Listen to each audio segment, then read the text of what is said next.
Welcome to the deep dive. You send us the sources, we dig in, we pull out the most important, most interesting stuff. Yeah, no overload. Just what you need to know.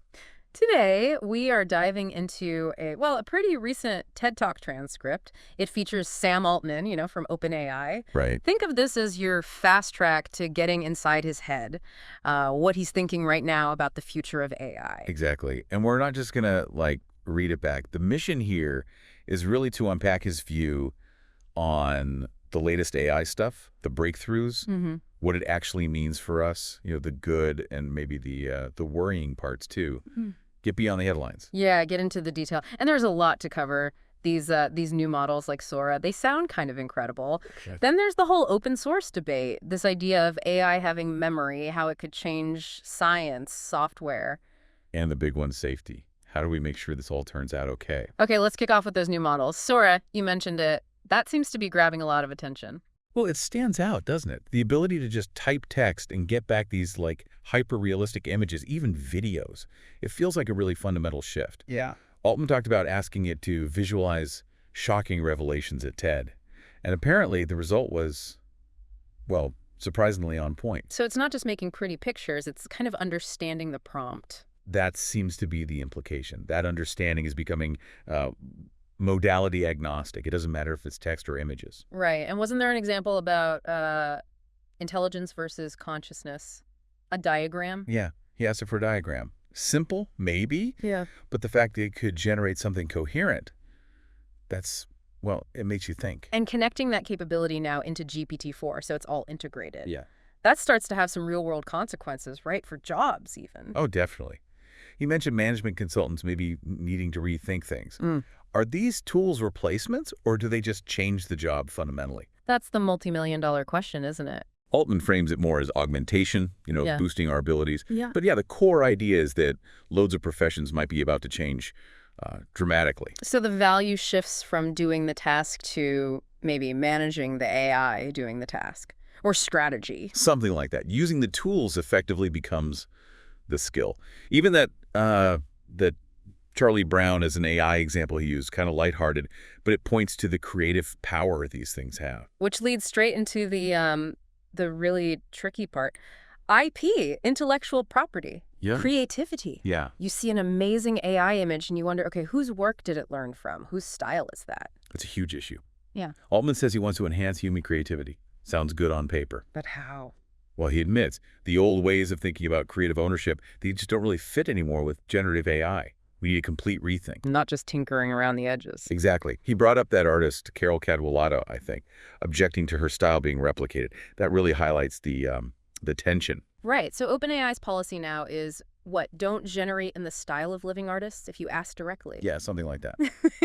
Which is a step, but it doesn't really solve the bigger questions about influence, about inspiration versus copying. It feels like a blurry line.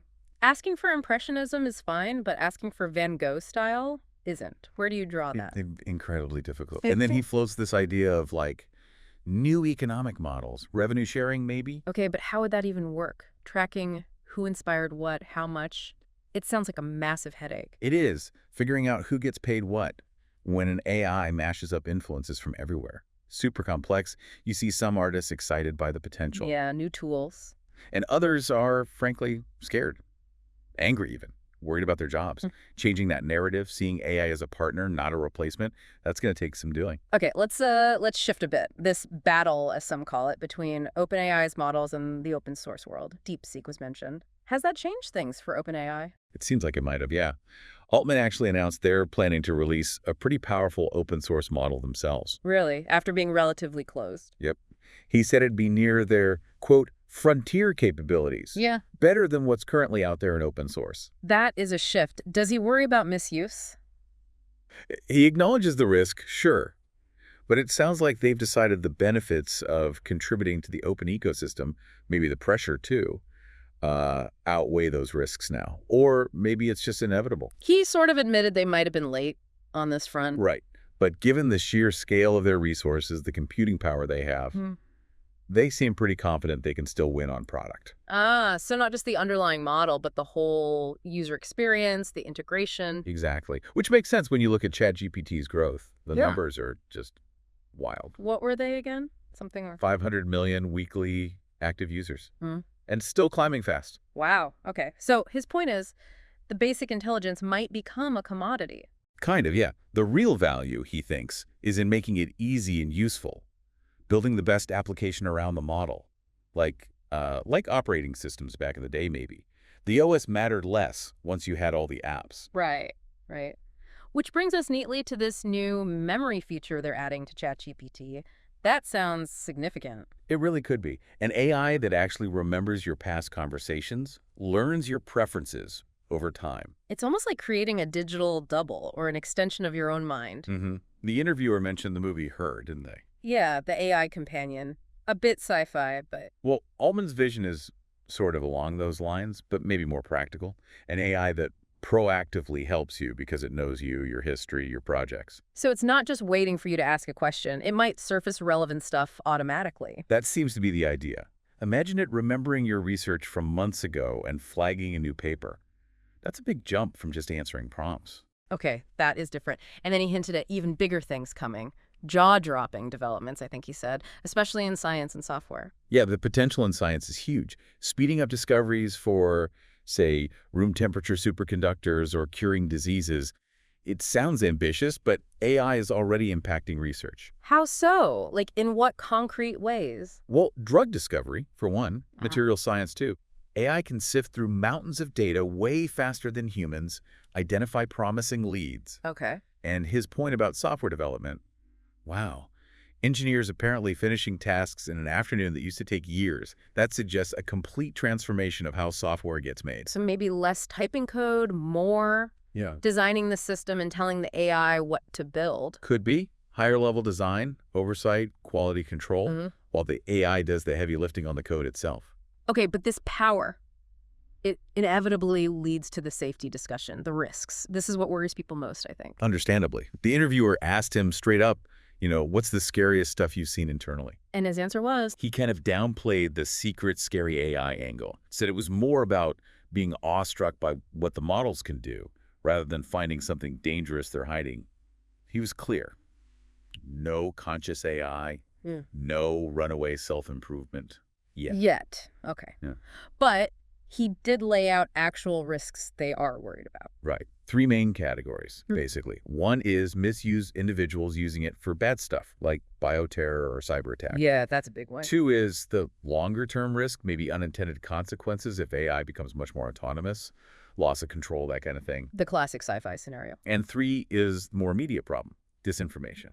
Using AI to generate fake news, propaganda, influence operations. Which we're already seeing, arguably. Absolutely. Yeah. You mentioned they have this preparedness framework to try and manage these risks, thresholds for what they won't deploy. Okay, that's somewhat reassuring. But then you hear about people leaving OpenAI's safety team. That raises questions, doesn't it? Is everyone on the same page there? It does raise questions. Altman points to their track record of billions of interactions on ChatGPT without major disaster as proof their approach works. But is past performance a guide here? The tech is moving so fast. That's the counterargument. What worked for GPT-3 might not be enough for GPT-5 or 6. The capabilities are growing exponentially. Safety needs to keep pace, or ideally, stay ahead. He talks about this iterative process, right? Deploy, learn, fix, deploy again, especially for these agentic systems. What exactly does that mean? And AGI, too. People get confused. Yeah, the terms are slippery. The interviewer pointed out ChatGPT feels general because it can talk about anything. Right. But Altman pushed back, said it's not AGI because it doesn't learn continuously on its own. It can't, discover new physics. It can't do all the different kinds of knowledge work a human can autonomously. So it's super knowledgeable within its training data, but it doesn't explore or discover independently. That's the gist. Yeah. It seems even inside OpenAI, they don't have one single crisp definition of AGI they all agree on. Interesting. So maybe focusing on that AGI moment is less useful than just tracking the steady increase in capabilities. That seems to be Altman's view now. Focus on the capabilities we do have and are getting, and make sure those are safe, step by step. And agentic AI is a key step. Apparently so. That's AI you can give a goal to, and it figures out the steps and takes action itself, like their operator concept. The example was booking a restaurant, right? Yeah. Sounds convenient, but then you think, okay, it needs internet access, maybe my credit card details. That's a whole new level of trust required. Definitely. So these agents acting on our behalf, The guardrails need to be rock solid. A mistake isn't just bad text. It could be, I don't know, booking the wrong flight or worse. Exactly. How do you set the right boundaries? How do you ensure it aligns with what you actually want? It's a massive challenge. Hmm. Altman mentioned that preparedness framework, again, deciding what's too risky to release. He used the example of, say, open models being used to spread harmful memes at scale. They have internal red lines, apparently. Which all leads back to governance, doesn't it? Who decides what those red lines are? The interviewer asked about moral authority. Yeah, a tough question. Who gives Sam Altman or anyone the right to build something this powerful? It taps into those two narratives around him, right? The visionary genius versus the guy who, maybe prioritized profit by changing OpenAI's structure. Right. Altman defends the mission-safe AGI for everyone's benefit. He frames the structural changes, even the move to open source now, as just evolving tactics to achieve that same mission. Did he address the ring of power idea? Yeah, That power and money corrupt? Elon Musk brought that up. he did. He kind of brushed it off a bit and said his daily life feels pretty normal still. But then he mentioned becoming a father. Oh, It changed his perspective, made the future feel much more personal. Even his sense of responsibility was quite a human moment. interesting. What about the inevitability argument? Tristan Harris's point that everyone feels they have to race ahead, no time to pause and think collectively. Altman pushed back on that too. Said, actually, they pause and slow down all the time internally. Things break, safety concerns pop up, practicalities get in the way. He suggested there's more inherent caution than people realize. And he mentioned they recently loosened rules around speech harms in image generation, allowing more freedom. Yeah, letting users generate a wider range of things, as long as it stays within, broad societal boundaries, trying to find that balance between safety and not being overly restrictive. It ties into his skepticism about small groups deciding AI rules for everyone. He prefers learning from users. Right. He seemed wary of these elite summits setting guidelines, said he'd rather learn from the collective value preference of millions of users interacting with the system. Let the AI learn what society broadly wants or tolerates. He even suggested AI might eventually help us make better collective decisions. A hopeful thought, perhaps. So wrapping it up, what was his big picture vision for where this is all going? He painted a picture of, well, almost unbelievable abundance, rapid change. A future where AI is just woven into everything seamlessly. That analogy about his kids seeing a magazine as a broken iPad. Exactly. It highlights how quickly our baseline expectations shift. He thinks today's tech, today's limitations, will seem incredibly primitive very soon. His hope was that future generations look back at us with, what was it, pity and nostalgia? Yeah, pity for the constraints we lived under, nostalgia maybe for the simplicity. It's a really transformative, almost utopian vision, assuming it all goes right, of course. Okay, so summing up this deep dive into Altman at TED, the speed of AI development is just breathtaking. Huge potential, but also really complex, really knotty ethical and safety problems we absolutely have to figure out. You really feel that tension, don't you? The excitement about what AI could do versus the genuine fear about, well, the downsides. We're walking a fine line. Definitely feels like a critical moment in time. Which brings us to our final thought for you, the listener. Altman imagines future generations looking back at our limitations. So, flipping that, what parts of our world right now do you think they will find most baffling or primitive given the AI transformation we might be starting? Yeah, what constraints will seem utterly bizarre to them? It's a fascinating question to ponder thinking about the choices we're making today. Let us know what you think. Your insights, your questions, that's what drives these deep dives. Thanks for joining us.